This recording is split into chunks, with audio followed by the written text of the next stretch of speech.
This man, small in stature, with an unremarkable and unheroic appearance, became one of the most talented and famous commanders of the civil war in Ukraine. He did not even have a secondary education, but he won victories over professional military men, and his combat operations are now studied in many military universities. He was also able to establish the first-ever anarchist Republic of Free Peasants, which controlled a vast area of southeastern Ukraine for several years. The debate about him has been going on for a century. Some consider him a bandit, others a folk hero, but no one can deny his huge role in history. In this video, we will try to find the answer to the question, who really was Nestor Makhno?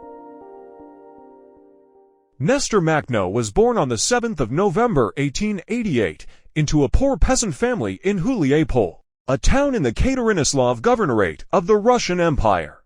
He was the youngest of 5 children born to Ivan and Evdokia Makhnenko, former serfs who had been emancipated in 1861. His father died when Nestor was only 10 months old, leaving behind his impoverished family.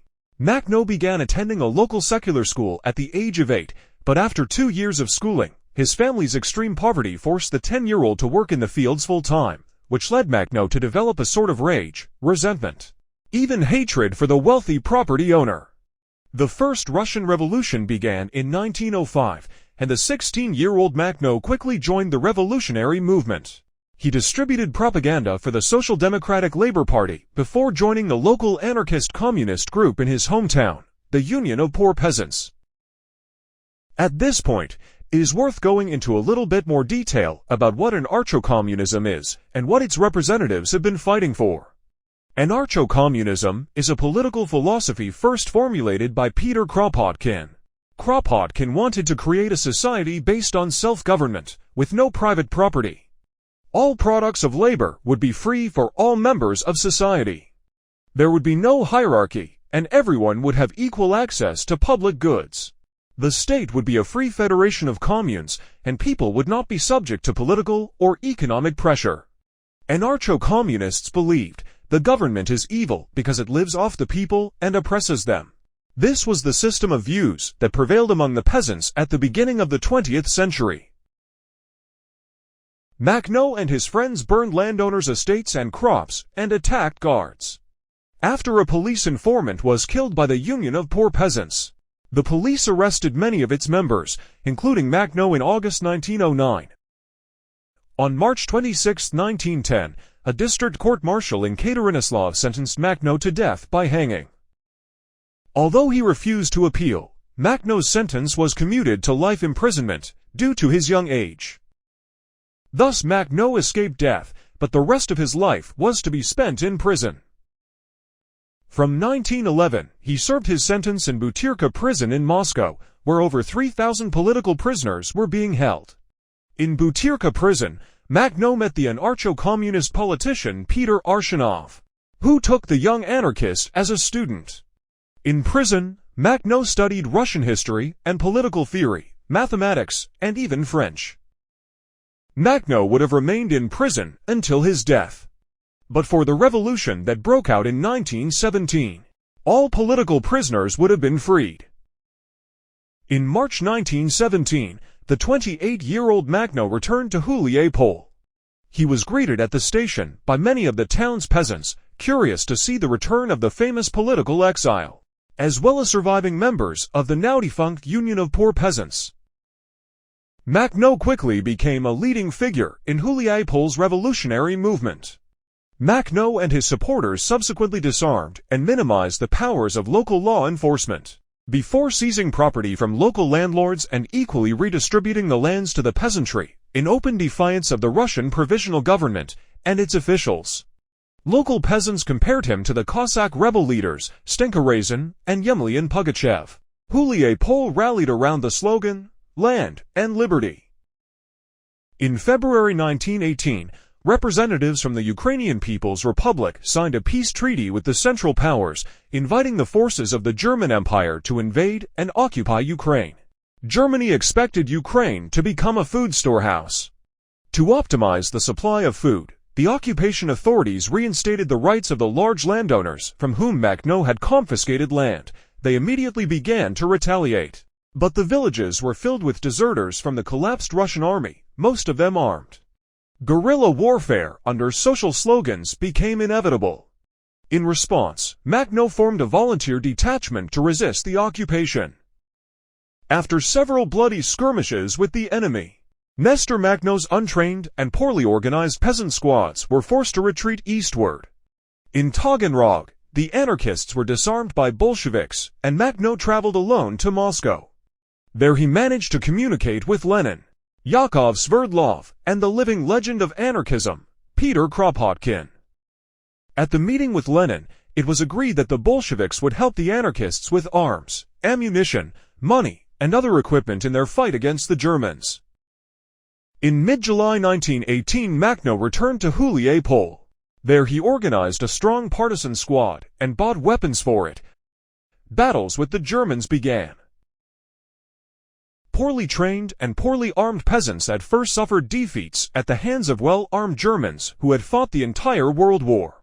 But Makhno was quick to learn from his mistakes. He adopted the tactic of surprise attacks on small units of the enemy, and soon the first victories were achieved.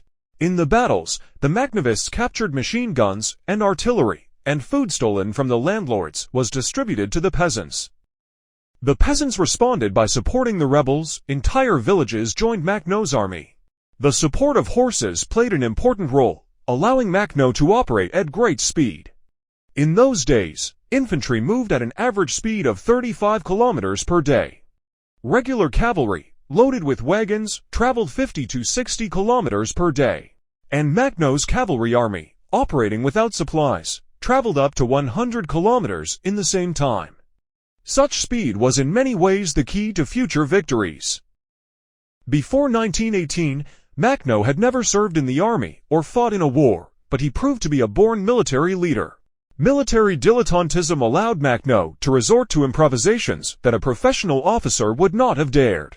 He used spring-loaded wheelbarrows, which, unlike ordinary carts, did not shake so much at high speeds, and ordered a Maxim machine gun to be mounted on each wheelbarrow.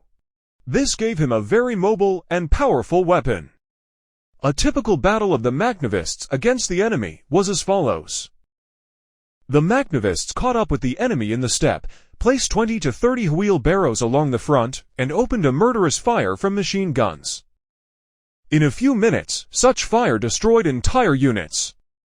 An important point was that Makhno himself chose the place of attack in the steppe on open ground, and never attacked well-fortified enemy positions. In November, there was a revolution in Germany, and German-Austrian troops began to leave Ukraine. Shortly after the Germans left, Simon Petliura, a former Central Rada figure, proclaimed the Ukrainian Directory and seized Kiev and the central regions of Ukraine. Makhno considered Petliura's regime bourgeois. Unable to find common ground, they began to fight. In the last days of December, the Makhnovists took the city of Katerinoslav, but they could not hold it. Petliura's troops arrived and drove the Makhnovists out of the city, and Makhno retreated to Huliapol. At that time, the number of his rebel army was 50,000 men, and it controlled the whole southeastern Ukraine. A free anarchist republic was established in the territory under the control of this army. Makhno took full or partial control of 4 provinces. Makhno dreamed of a free federation of workers and peasants who would enjoy the fruits of their labor. He believed that it was possible to do without the state, which only robbed the citizens. He began to build such a society in the territory under his control. But the ongoing war was an obstacle to the realization of his plans. In the following year, 1919, Nestor Makhno's main enemy was the White Army of General Denikin, which launched an offensive in the Donbass. In this situation, Makhno formed an alliance with the Red Army against Denikin. His army officially joined the Soviet-Ukrainian front and took up the defense of the Mariupol-Volnovka line. Makhno let Red commissars join his troops and promised to follow Soviet orders. But his army stayed the same, the commanders stayed in place, and the old black banner stayed. This alliance lasted about 4 months, and in June Makhno, seeing that the numerous contradictions with the Bolsheviks could not be resolved peacefully, again declared his independence. From that moment the Makhno's army was in trouble. It was at war with both the Whites and the Reds, and Petliura could attack it again at any moment. By September, pressed from all sides by the White troops, Makhno retreated to the region of Yumen. There, in several hundred kilometers from his native land, he was surrounded by White troops. However, even here Makhno showed his talents, brilliantly getting out of this bad situation. He entered into an alliance with Petliura, under which Petliura would supply the Makhnovists with 700,000 rifle cartridges and accept some 3,000 wounded and sick fighters for treatment in his hospitals. The only condition on Petliura's part was to start a joint struggle with the White Army, and that struggle began. On September 12th, Makhno alarmed his troops, unexpectedly attacked and defeated two regiments of the White Army, and began his march to the east. On September 22nd, he crossed the Dnieper, and on September 24th he appeared in Huliepol, having covered more than 600 kilometers in 11 days. This raid was a disaster for the White Army. Makhno destroyed rear units, small garrisons, destroyed railroads, blew up trains with ammunition. Katerinoslav, Melitopol, Mariupol, Berdyansk were captured. The White Command had to withdraw combat units from the front to restore communications. Seeing this, the Red Army went on the offensive and drove the Whites southward. Thus, without realizing it, Makhno actually changed the course of the civil war. Denikin could not stop the Red Army offensive that had begun. Makhno's army grew and strengthened considerably after these events. If in the summer of 1918 Makhno began with only a few hundred peasant rebels under his command, by the fall of 1919, his army had reached the strength of 55,000 men, with dozens of cannons and hundreds of machine guns. All these fighters came to Makhno voluntarily and were well motivated. It is not surprising, therefore, that Makhno won victory after victory over experienced generals. After Denikin's defeat, there was a temporary respite.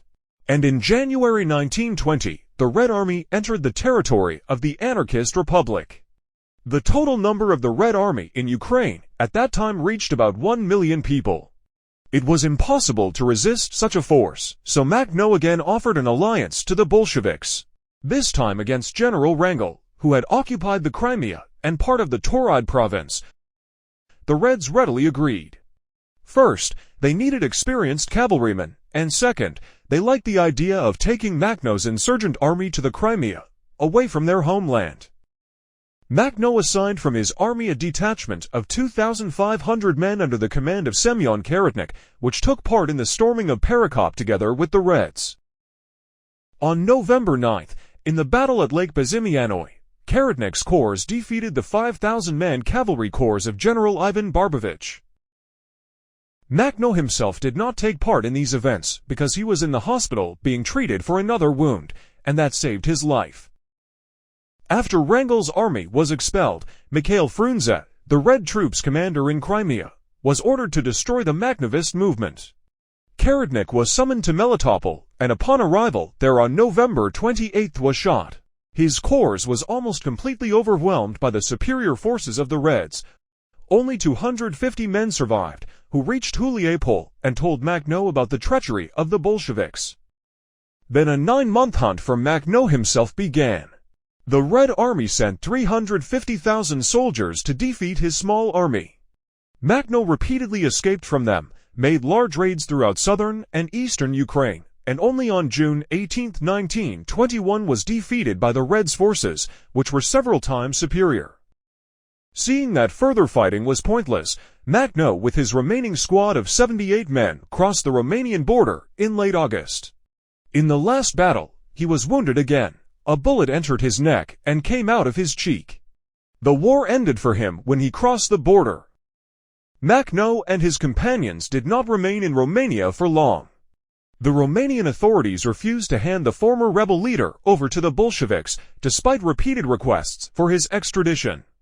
But the Romanians had no intention of picking a fight with Soviet Russia, so he was soon politely asked to leave the country. Makhno, his wife Galina, his daughter born in exile, and his associates moved to Poland, where he was imprisoned in 1923 on charges of preparing an insurrection. Although the Polish court eventually acquitted him, Makhno was also forced to leave the country. He emigrated from Poland to Germany. There he was tracked down by the Soviet security services, who kidnapped him and tried to take him to the USSR. But while in the car, Makhno jumped out at full speed and managed to escape. It was not safe for him to stay in Germany after that. The last country that took Makhno in was France. For a while he lived very poorly, earning money by weaving slippers, but then local anarchists began to help him financially. The former military leader finally had time to create. He wrote and published a book, Memories, in which he told about his participation in the events of the Revolution and the Civil War. He also wrote some good poems. Who knows, had he been born in a different era and received a decent education, Makhno might have become a writer and poet. He could have lived a long life, but the years spent first in prison and then on the front lines took their toll. Makhno's tuberculosis, contracted in prison, worsened, and his battle wounds returned. He was wounded at least 12 times during the 3 years of fighting. Finally, it all came together and brought him to the grave. Nestor Makhno died on July 25, 1934, at the age of 45. He was cremated and buried in Père Lachaise, the largest cemetery in Paris. This was the end of the life of this extraordinary, tragic, and loathsome man. Robber, convict, anarchist, partisan, public defender, talented military leader, emigrant.